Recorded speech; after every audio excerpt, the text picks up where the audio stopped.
So I'm gonna be your physical therapist for today, and we're gonna be addressing where the pain on the wrist is coming from.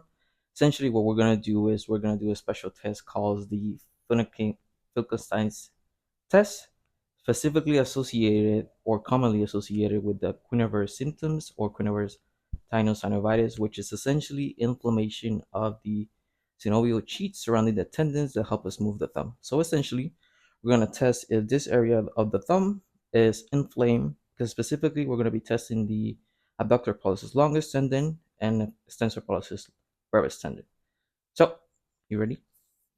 So, you have your hand. So what we're gonna do is now we're gonna put your thumb down like this. You're gonna wrap your fingers around it, right? And you're gonna move this way passively. Okay, does it hurt here? Okay, so we're gonna do it on the same on the other side. So thumb, bring it down. Does it hurt here? Okay, so this is a negative for the test. It means that the tendons surrounding the area are okay and there's no inflammation around it. And again, a positive finding would have been if the patient had a recreation of pain symptoms on this area. This test is bilateral loading of the TMJ.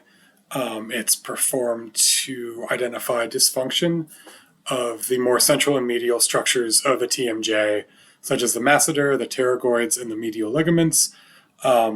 This helps differentiate it a bit from more in the joint structures because of the distraction that is created by this test, as opposed to just biting down where you would compress the joint a lot more. This test, I'm just going to in a second give you this lovely popsicle stick to bite down on both sides, kind of as far back as you can get in your mouth. And then just let me know if you feel any pain. Basically, the reason we're doing this is to figure out exactly what part of the jaw might be bothering you. So here you go. Bite down. Any pain with that? Great. That's a negative test. Positive test would be the familiar pain in the jaw.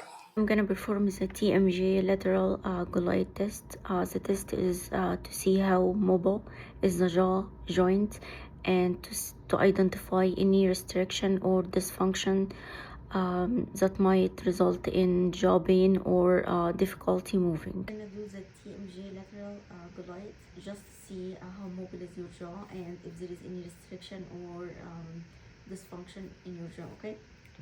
Okay, so I'm gonna stabilize your head, apply lateral force, okay? But I'm gonna need like to use my thumb inside your mouth. Is it okay with you? Yeah. Tell me if you feel any discomfort or pain, okay? Okay. So I'm gonna apply here external, here over the external TMJ, okay? And I'm gonna apply my thumb. I'm gonna like palpate the first and second molar, okay?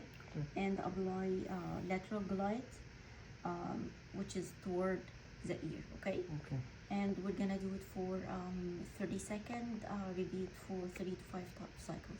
Sorry. Okay?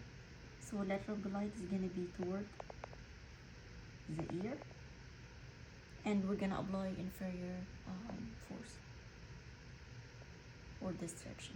So the TMJ lateral glide test should be performed on both sides. To perform the test only on the right side just for the sake of time. The test was negative because the patient did not complain of any pain or discomfort during the test.